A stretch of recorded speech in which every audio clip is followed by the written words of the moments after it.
Hey guys, this is Carrie Moore, one half of the Moore twins in Friday the 13th, the final chapter. And you're listening to Tommy Throwback Kovac on Splat from the Past. Bravo, Tommy, for winning the Stinkathon. Hey dudes, welcome to Splat from the Past, the only 80s themed horror and sci-fi show where things could get totally radical. Now today, I will be welcoming a very rare guest from Friday the 13th, the final chapter, Peter Barton. Yes, Peter Barton, the handsome stud who was also on the Powers of Matthew Starr, with another guest of mine, Amy Steele, who was in Friday the 13th Part 2. He was also in Hell Night. He was on Shirley Jones's sitcom. Lots of other stuff, and it's going to be great to have him on today. And I've got Sarah Valentine, another past guest, to thank for the connection, and it's going to be awesome. Just awesome. So yeah, here is my interview with Peter Barton. Well, welcome to the show, sir. How are you today? I'm good. Yes. Just kind of, watch the political BS going on. Oh yeah, we're all doing that. We have historic going on. You got the stupid, court going on. So, whatever. It's entertaining. Whatever. Yeah. Or not so entertaining. But okay. All right. Enough of that. Yeah, it's insane. You're all blurry. You see me good? I see. Well, I have internet. You're all blurry, but I don't know if you see me. Yeah, I have internet problems. Got my little pellet stove going on. Yeah, I have a little bit of internet problems. But this is such a great honor. Thank you for taking the time today. I'm sure you've talked to everybody, we're just, thanks for saying that, but, we're just, the same as any, I was fortunate to have a little time doing some things, and I've been blessed, and that's great, right? Yeah, that's all you can do. You try to do the best you can, Yeah. I enjoyed it. I kind of always went on a mission of, my career, basically, I always wanted to, I always got cast as the young adolescent, the son. I was always trying to tell the truth about all the kids that go through hard times. Try to convey that a little bit. Hopefully, I got a little bit of it across. Yeah. Matthew Starr. Mm-hmm. He was all the stepmom. Matthew Starr. My parents are killed. Gene Barry, Burke's Law. That was father son detective too. So I've always dealt with that issue. Family. And I like it. Yeah. So, going back in time, did you, I was reading that your original trajectory was you wanted to be a chiropractor? Is that right? Yeah, originally I went back to college. Yep. Originally I started taking science and stuff. I got an associate's degree. Yeah. And then, but halfway through that, I don't know why, but I just kind of figured, if I'm going to do this whole chiropractic thing, I might as well try to go the whole route and try to become a doctor. So after a 2-year community college, I was going to go to St. John's on Long Island, St. John's University, and do a 5-year program in pharmacy. But then my plan was, after getting a pharmacy degree, I was going to try to apply to med school, see if I get it, become a doctor. So I only got as far as a 2-year degree. I was going into my 3rd year in St. John's. I was accepted, all set, and I started modeling to make money for school for St. John's. Yeah. And they had a TV department, and that's how everything happened for me. And were you in 6 months into the model? Yeah, were you in the theater department at all in college? That's the amazing thing. That's why I could say to anybody who has any aspirations, right? Yeah. The only thing I ever did was in 5th grade, I was in a play, 5th grade. my teacher, my Mr. Ngully, he used to love it. He used to write plays every year for his class, and you got to be on stage, and it was cool. And that was the only time I ever did anything on stage. Yeah, I was also uncomfortable in front of people too, which is sometimes you hear that about some actors. They're just uncomfortable being in front of crowds and stuff. So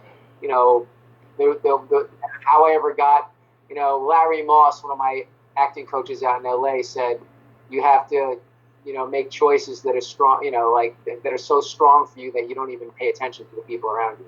So that's basically, what I did instinctively back in the day. That's good advice too. Yeah. That first, the first show with Shirley Jones was about, it was about, I go back to check out my dad, who's remarried Shirley Jones' stepmom, and it was basically because he kind of abandoned me, So when I saw that script, I didn't want to go read for it. I told them it's like I don't act. I'm not an actor. And they were like, just go, Peter. Everybody's going. So it was a script about, him trying to win back his dad's love. Like, he felt down. And I had a dad who had a business, and we butted heads. And I went, I could have just stayed in his business my whole life. And instead, I was kind of, forced out of the nest to find my way. So when I read that script, it wasn't really acting. It was like, those were the things I wanted to say to my dad. Yeah. So it was almost like, it was almost like a therapy. And it was earnest enough and truthful enough that they gave me the part. Yeah, it's just like when Jane Fonda was telling Henry Fonda how she felt about him in On Golden Pond. It was one of those kind of deals, right? Yeah. Yeah. It's, acting is just telling the truth. Whatever the circumstances are, if you can, react truthfully to how it would be to you, you're unique, and you'll get the part. Because nobody else is like you.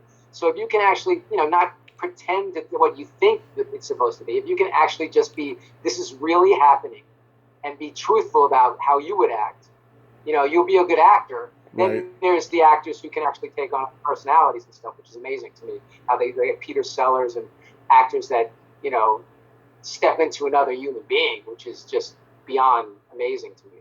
Like I always like to think of Batman, the Joker. Joker, yeah. What was his name? Joaquin Phoenix. The kid that played Joker.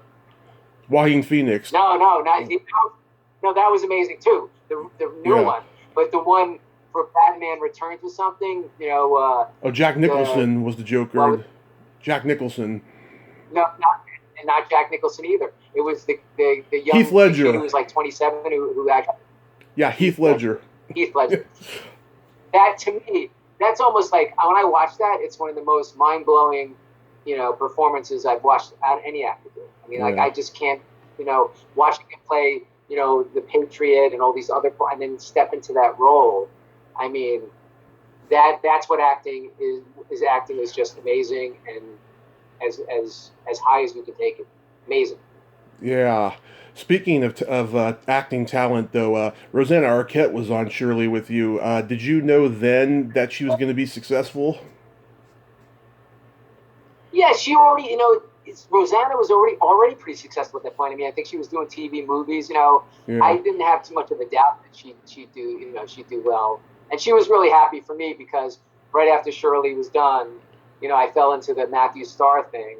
And I remember her being on the set one night. I don't know why she was there. She was with a friend or visiting somebody. I don't know what she was doing, but she was just so supportive. Like, she was really great. It's nice to, it's nice to look back, even when you look back on, a Friday the 13th, the final chapter, of all the people like Crispin and Lawrence Moneson, Amy Steele, how everybody did so well. Yeah.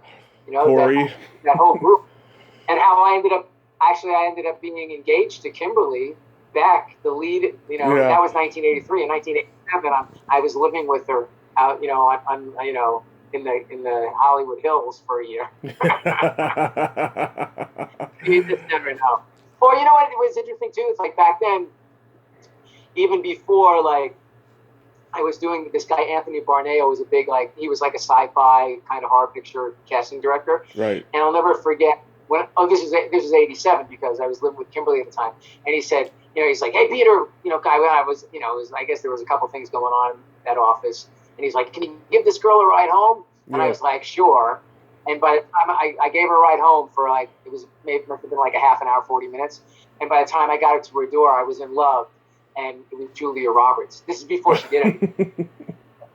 But just her presence and stuff. I mean, when you talk about Rosanna Arquette, they have it. I mean, there's something about, you just know they're amazing. Now, as Amy Steele, when I met Amy Steele, for Matthew Starr. You know, I met her on the plane. We both went to LA to test for it, and we both sat next to each other on the plane. And by the time I got to LA, I mean, I was just, she was just amazing to talk to. You know, they have that, whatever you want to call it, something very special. Yeah, I talked to Amy last year. She told me she enjoyed working with you on The Powers of Matthew Starr. Yeah, I totally had a crush on her. She ended up marrying Peter Pulitzer. You know, she was dating him all the way back then, and they got married maybe 3 or 4 years later. But Amy was just very magical. She was very magical to be around. She's an absolute sweetheart, and she doesn't suffer fools. That's a very good balance, you know? Yeah. You know what? Yeah, she doesn't. She's always had that. Yeah. It's, you know, so Amy, that was early 81, you know, when I met her, like, you know, and I you know, I just remember, you know, her getting on the plane, and little did we know we were going to be, you know, both got the part, which is really weird because I auditioned in that, and I heard Tom Cruise auditioned for Matthew Starr. So that's my one trivia thing to say, you know, I got that. But then I auditioned with Ali Sheedy. Ooh. And this is before War Games. Yeah, she was the one. So Amy Steele got it over Ali Sheedy. Ali Sheedy, I auditioned. My screen test was with Ali Sheedy for Matthew Starr. It's funny how Hollywood was such a small community back then. You know, everybody knew each other, especially you young actors back then. All knew each other, for the most part.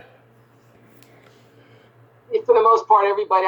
You know, who knows? I bet it still goes on. I bet it's still that way today. I mean, you know, nothing really changes. But yeah, it's like everybody knew. You know, everybody knew of each other. Kind of. It was, you know, we all like 6 degrees of separation. It was like you're bouncing off each other, and thereby, you know, chance. It's like my biggest chance to actually ever break into film, you know, was like I got very close on she's having a baby, right? Was that Elizabeth Montgomery? And John Hughes movie. And Kevin Bacon. John Hughes movie. I was like final callback. I read with Kevin Bacon. I read with I was like, you know, like second choice. Alec Baldwin got it. Yeah. But it's like that, you know, it's like that's the way. And then the next thing I was on Young and Restless, you know, then that was 86. And the next thing I get the Young and Restless, and then I'm on soaps for the next 6 years. So it's, you know, careers are just really interesting. You know, it's like really interesting the way everybody flops around. It is, yeah. Tell me about making Hell Night. Well, Hell Night was almost a part of my life where I was ready to, you know, after doing Shirley and falling into it, like I said, and not being prepared at all what acting was about. I was totally stressed out after a year of, you know, the teen magazines, and, you know, I just wasn't ready for any of that. I didn't, you know, it was like so foreign to me. So I was quitting. I had gotten they had given me a part on Facts of Life. Facts of Life, yeah. You know, yeah. So they gave me a part on that, and I went to the first 2 days of rehearsal, and I freaked out, basically. I couldn't do it. I was so freaked out. So I went to the producers of the show, and Eve Branstein was the casting director on the show, and I said, I can't do this. I'm going to quit acting. Because my agent said, well, you better tell them then. Because I told my agent, I'm done. I don't want to do this anymore. At the same time, they wanted me to go. I was like auditioning for Hell Night. So I went to Hell Night and said I didn't want to do it. And like I went there saying, I don't want to do it. And Linda Blair was there and saying, we're going to go to lunch. Come talk to us. Like, relax, you know, whatever. We went to lunch. I had a glass of wine. We went back to the, to the office. I auditioned, you know, kind of did it anyway. And I went all the time saying, I'm giving up acting. I can't do this anymore. It's too stressful, whatever. Yeah. And then I got home. They said, you know, my agent was on the phone saying, they want you. And I was like, I told them, they want you to part, Peter. So a good friend of mine at the time, he was an agent. He was my age. He, you know, the guy who it was Merrick Blake, and he ran the agency, but this guy was my age. We were both like 23, 24 at the time. And he said, look, Tristan will stay with you as much as you need him. Like, he'll hold your hand, whatever. So, you know, I'm saying all this just because it's like, you just never know. And like, if you really have aspirations, don't sell yourself short. Yeah. You know, I had a good 25 years. Like, I went a year and a half into it. I wanted to quit. And then I had 25 more years. And I really, ended up having fun, facing my fears, and getting through stuff. And like Young and Restless was great. Burke's Law was, the most fun I ever had on a TV series. Mm-hmm. Young and Restless was, a lot of fun. Wow. So just not to give it up, just try to keep trying. Yeah. What was Tom Desimone like to work with? Because I interviewed him. He's an interesting guy. Yeah, the last time I saw him was I have a picture, like we must have got together when they re-released Hell Night on whether it was Blu-ray or something. That was like maybe in 2000. So everybody got together. Linda was there, Kevin Brophy was there, Tom was there, Bruce Curtis, the producer. Tom looked great. Everybody looked great and healthy. It was awesome. So I don't know, it was fun. Tom, we were very, that whole cast, we were very close. I mean, the cast, we were away in Redlands. We, got up every, we went to work every day. You sleep all day, and we went to work all night. So we were all in the motor together 24/7. It was a fun time. It was for me, it was a stressful time, but Linda was unbelievably kind to me. She kind of talked me into doing the role, and then she used to come over to my house to pick me up, like my apartment in North Hollywood. She'd drive over and take me to work. She was great, unbelievable. Yeah, wow, sharing a motorhome. I mean, how many of you were in there? Yeah, well, there was Snooki Goodwin, Kevin Brophy, Vinnie Van Patten, me. Then I'm like Jimmy, like the guy who had the parrot on. What's his last name? Jimmy. I can't think of his last name. He gets killed on the roof by getting his head his neck broke. But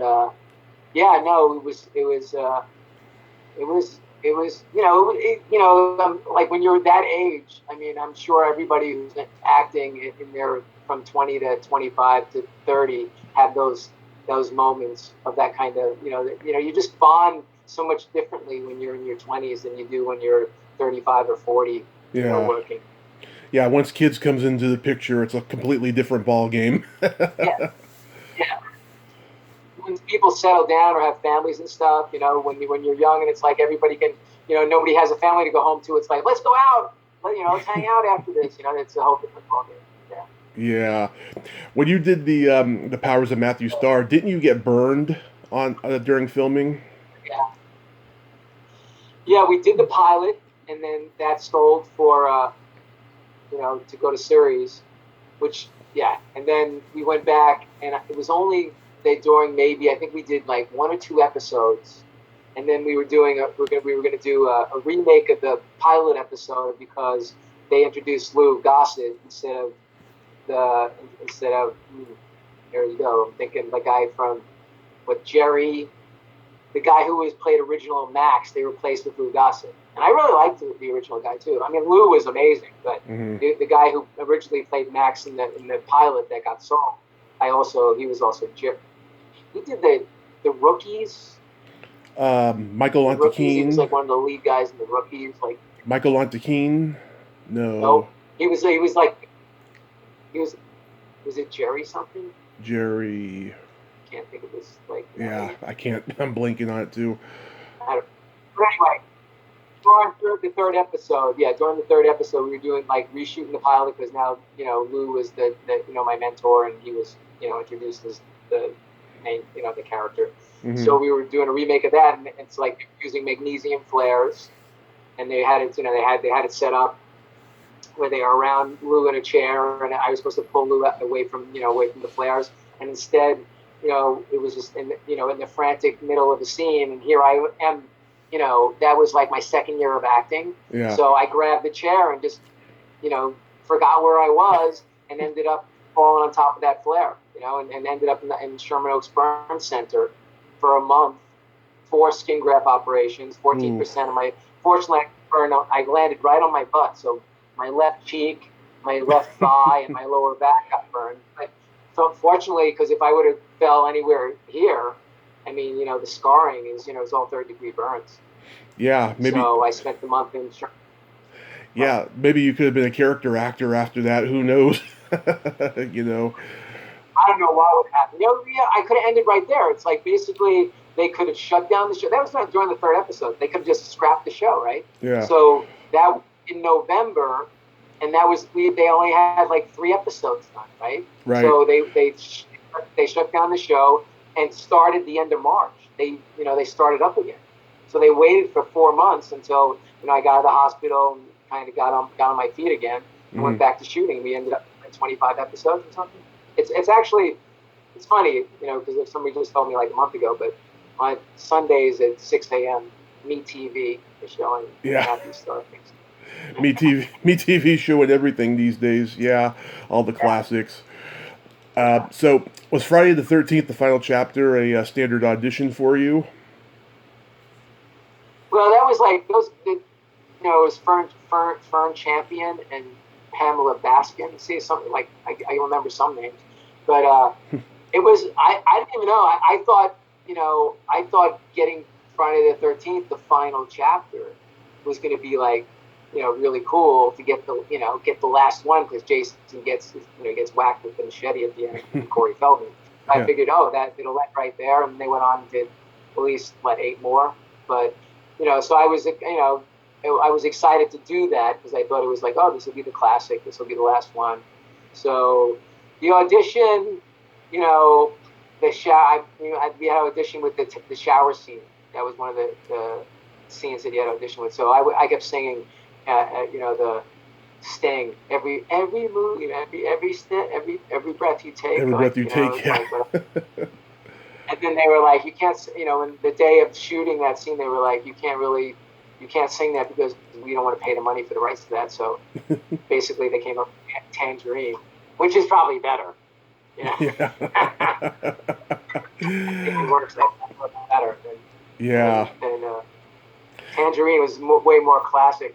The whole thing, worked with Lawrence Modison, watching the film and watching the soft porn, like those girls, naked girls. That was a great death scene too, when Lawrence gets knifed in the back or whatever from watching it. Yeah. Well, and I got to appreciate all the fans of horror out there, not only for Friday the 13th, just in general, because out of one of the things that I've done over the last 14 years of being upstate New York is go on horror shows and Horror Hound or whatever it is, and it's like the fans are just unbelievable, not only for me, for everybody, but it's the one thing that I still get to celebrate, the horror. I didn't know how insane it was until 4 years ago, and I miss thinking that I was the only one who liked certain movies, because you see all these people love it, and of course you see a lot of bad intentioned fans jumping on bandwagons, that's always a shame, but I miss being thinking that I was the only one who liked certain things. Yeah, no, it's so huge. I mean, it's a whole world to itself, and for people liking horror pictures, they're kind, sweet, respect. I mean, like my experience is always the fans were just so great, and I've been there with Lawrence a couple times, with Judy a couple times, once with Kimberly, which is weird, that I ended up, I was like Kimberly Beck, who the star of basically with Corey, the ones that survived Jason. Back then, that's 1983, and I originally saw Kimberly Beck on, I was shooting Shirley Jones in 1979, and I went over to the Buck Rogers set at Universal, and she was shooting a scene with Lee McCloskey. And I'll never forget looking, like, I went over, my wardrobe guy took me over, this guy Brian, and I looked at Kimberly Beck, and I was like, it was like a movie, like my eyes must have started twinkling, and I was like, oh my God, she's so beautiful. And basically, little did I know, 7 or 8 years later, I'd be, living with Kimberly in the Hollywood Hills, basically engaged. You're engaged to get married for like a year. Yeah. Again, it's that little circle that you like. It's just so, it's a small circle. Yeah. People. I talked to Carrie and Camilla last year, the two twins, and they enjoyed working with you and stuff. They were a lot of fun when I talked to them. And I talked to Carrie last night, and she says hi. Okay, cool. Yeah. Yeah, well, I just discovered him on Facebook, about 3 months ago. So yeah, I became friends with him on Facebook. Nice. As you're friends with, like, that's how you reconnected. That's how I've reconnected with so many people that I've worked with or knew, because I basically, my daughter was born in 2006, and basically I've been back in New York since she's born. So. Nice. How's working with the legendary Ted White on this movie? Ted, I don't really remember. Ted remembers more of like when he was working with me than I remember when I was working with him. I mean, he remembers like, doing the scene and working out with me. But the guy, I mean, reconnecting with Ted White, I've done like 2 or 3 horror shows with him, and talk about beloved. Maybe you interviewed him too. Yeah. He's like beloved. I mean, the fans. Yeah. I mean, he gets like 70%. I get 30% people but he gets this huge. People love him. Yeah. I mean, and that was amazing. He did an amazing job in Friday the 13th. I mean, as Jason. I mean, he is. I think he's one of the best Jasons there was. I think so too. I think him and Kane Hodder were the 2 best ones in my opinion. And yeah, Ted gets a huge drawing just as much as Kane does at these conventions. Yeah, and again, I don't know if I didn't know this, but again, doing 2 or 3 shows with him, that he was he's old school Hollywood. He was the same age as my dad, so I hope that I really haven't.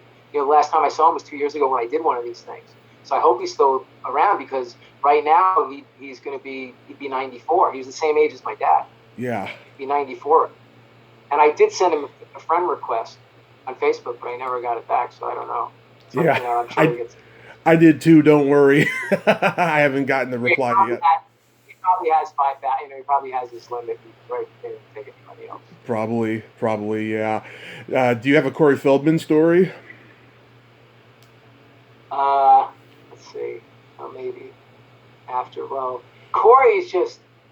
It's Corey back then was just he was on. I guess I don't even know. Was he like 12 when he was doing Friday the 13th? Probably. But then he did an episode. He did an episode of Burke's Law. Yeah. He was on Burke's Law with me, and just talk about it. He's just eccentric. He just he lives in his own world, and and he's good. I mean, you can't knock Corey's work. I mean, he's a solid actor, but his personal life, he was always kind of, kooky and out there. But if all the things he says it's true, you'd understand like part of the reason why. I've always been, pretty. I refrain from getting like crazy. Like Corey sounds like he pushed the boundaries all over the place, and I always try to stay, kind of.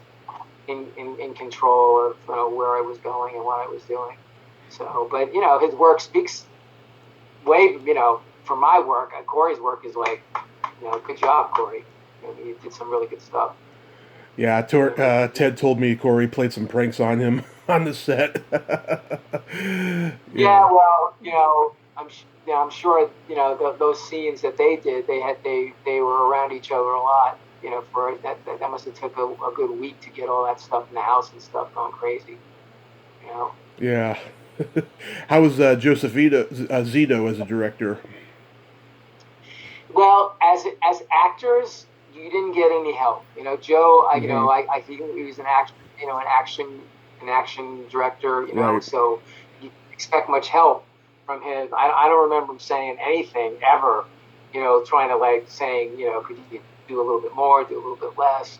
He was all about, the action of, when you doing the killings, So as a, but the horror pictures really aren't about your acting, all that acting. But yet, for some reason, Friday the 13th they've always had this, this whole history of really good actors coming through there.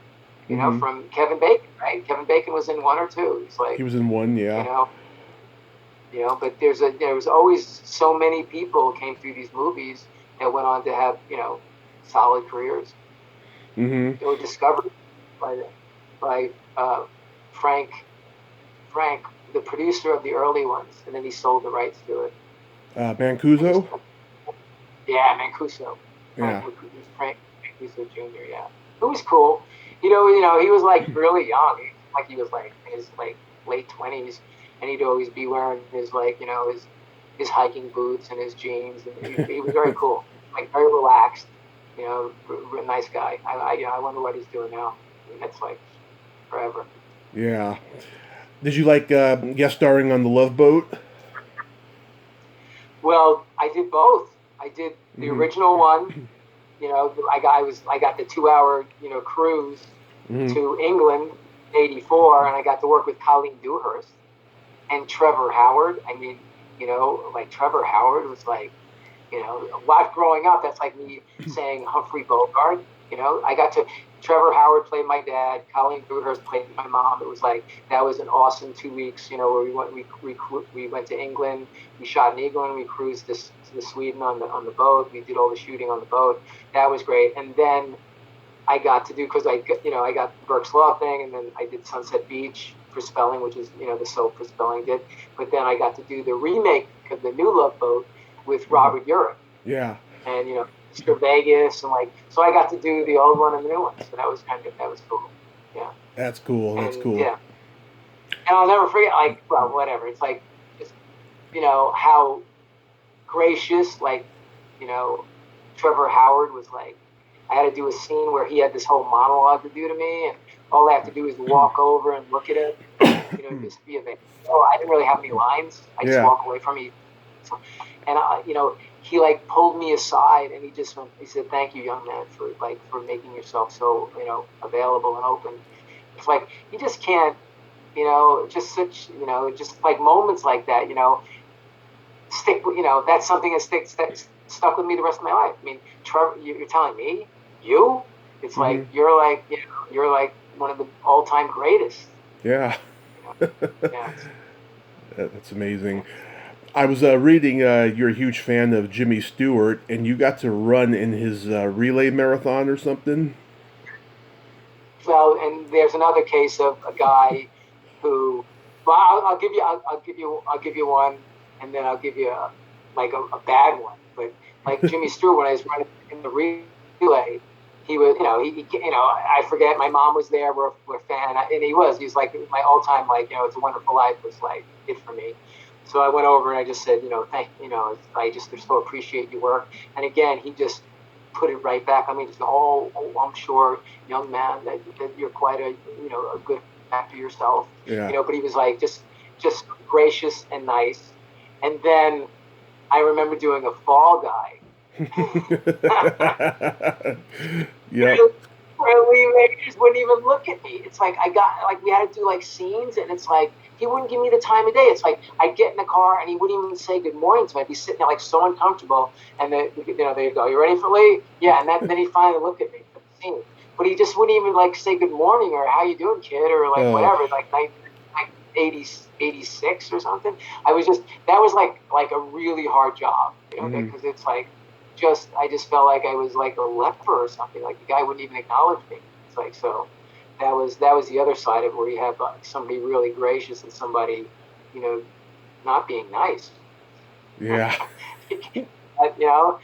Don't expect anything. You'll never be disappointed. I was but when I did a series either with Gene Barry, especially when I was older, I love bringing the guest stars. It's always exciting to meet the people who you're going to be working with, and I loved it. I was always excited to meet everybody and hang out. That was an interesting change when I did that with Lee, and it was like, oh, hello. Yeah. So when COVID isn't going on, are you still acting at all? No, the only since I've been back here, I had that weird thing that there's been it was on, 2020 did a piece on it. Suddenly Rich on TLC did a piece on it. Somebody else did a piece on it. It's not coming to mind, but a Strange Inheritance. Me and Kevin Brophy from Hell Night. 1980, right? Yeah. We did Boot Camp, this series about a wolf boy, and I did the Powers of Matthew Side superhero shows, supernatural shows. And this guy like strange inheritance, like left us his farm in Illinois. This happened in 2013, like where I was like, all right, well, I'm just going to be back raising my daughter from here on in. And next thing I know, it's like this guy, and then everybody's interested because the story is like, what? He just watched.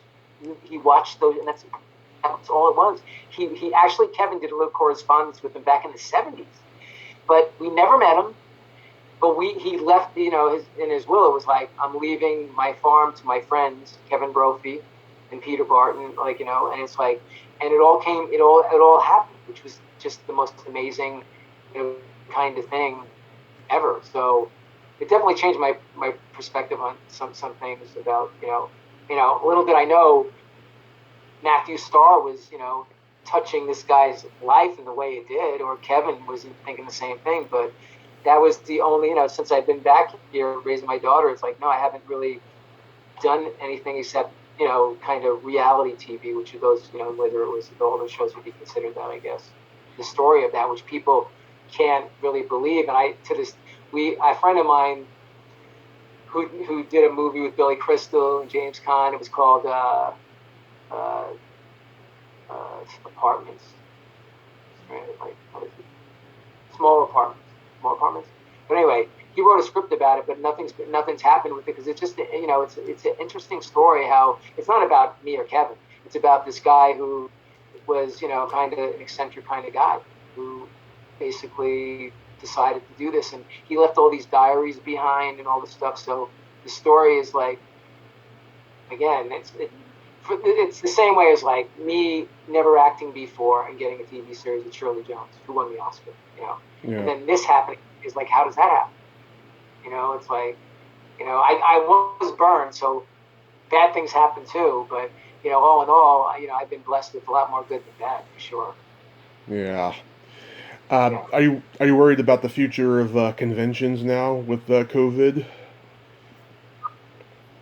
No, you know, I still think they'll start up again, and right, like in the last couple of days, all of a sudden we find out, you know, now I don't want to get too political, but the World Health Organization saying, you know, that lockdowns don't work because they see it's creating, like, you know, poverty, you know, a poverty level that's be, you know, worse than the cure, you know. Yeah.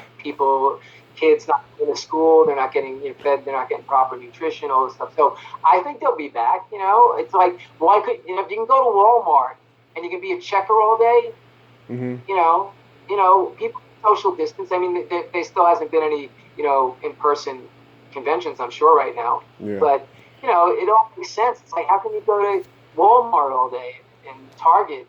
You know, people are still doing so. You know, you just got to be aware. You got to, you know, do your mask thing and wash your hands, and, you know, people are still going to get it. And hopefully it doesn't affect, you know, unless you're, you know, the older people, it gets bad. So if you're younger, it's not that bad.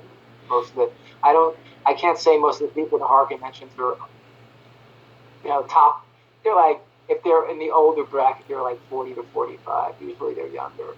Yeah. Usually they're in the 30s. I know that a lot of the conventions. How old are you? I'm 30. Like you look like you're early. How? I was going to say 40. I'm 37. 37. See? And you're aware of all the horror. So it's like, you know, yeah. It's like, that's when you're kind of, you know, you're into it when you're, you know, when I was, you know, a teenager, I can't really remember, like, well, The Exorcist scared me the bejeebers out of me. The Exorcist with Tony Blair scared me to death. But yeah. I was so into, like, the Bruce Lee things, like Five Fingers of Death, and, like, I love those. Yeah. The Last House on the Left. Oh, and that was all when I was, movie. Like, a teenager still. Yeah. Great movie. I love those. So that's into it. You know, I think, like, when you're a teenager and into your, you know, 20s and 30s, and then it becomes more like, it's almost like, you know, where you like to revisit it because it's like, that was such a cool time in your life. So, you know, you like to, like, you know, meet people that did it, or like whatever you want to, like doing the conventions and stuff. Plus, they're fun. I mean, they make the convention so much fun. You know, people all, like, you know, get together and it's all, you know, a bonding experience. Yeah, well, I can tell you, every con out here in California was canceled this year, but other states, Days of the Dead, their conventions are going off without a hitch now, after they had one canceled when COVID first hit. And Mad Monster Party went off without a hitch in Arizona this past weekend. A friend of mine was there and said it was a pretty good turnout. So. Right, see, yeah. Well, it's like, like common sense says, why can't it be the same way as like, every day, I go I still go to my grocery store and I do my shopping and stuff, and nothing stops. You got to be conscious of, wear your mask, do your social distancing, try to be careful. Yep. I think it's, for me, it's time to, try to wade back into being more normal again. I think so too. Well, Peter, I thank you so much for coming on today, and I also thank Sarah Ballantyne for connecting us. This was a lot of fun. Thanks. I love Sarah. I basically knew her, when I was in an acting class with John Kirby, like Bruno Kirby's brother, Mm-hmm. and I was doing all these scenes with John, and he was like best friends with Sarah since like high school. I think they've been friends forever. So that's when I met Sarah, and I would go see her shows, and what a voice she had, and she was so talented. I had no talent. All I can do is try to be natural and get my lines out. And she was like a singer and a dancer, and like so much talent. So, and the fact that her dad was on McHale's Navy. Yeah, we talked. That was one of my favorite shows growing up. Yeah, we talked a lot about him and stuff when I interviewed her, and so I'm glad that she connected us, and I hope you stay safe over there, and that in the future I get to meet you at a convention. Okay, I'll keep my fingers crossed. Yeah, let's both keep them crossed. Yeah. God bless. Be well. Stay healthy. Okay. I will. God bless you, and have a great day, sir. Okay. Okay, thank you. My pleasure. Okay. Bye-bye. Well, there you have it. Peter Barton. Ain't he a cool dude? What a nice guy, huh? And wow, he's seen some extraordinary stuff, hasn't he, in the world of acting. I'm glad I got to talk to him. If you like this video, everyone, please subscribe to my YouTube channel. Add me as a friend on Facebook. Join my Tommy Kovac comedian page on Facebook. Follow me on Twitter and Instagram and all that fun stuff. Well, that's all the time we have this week on Splat from the Past. Until next time, this is Tommy Throwback Kovac saying, there's no shame in living in the past, because the present sucks. Later, dudes! Shh, shh.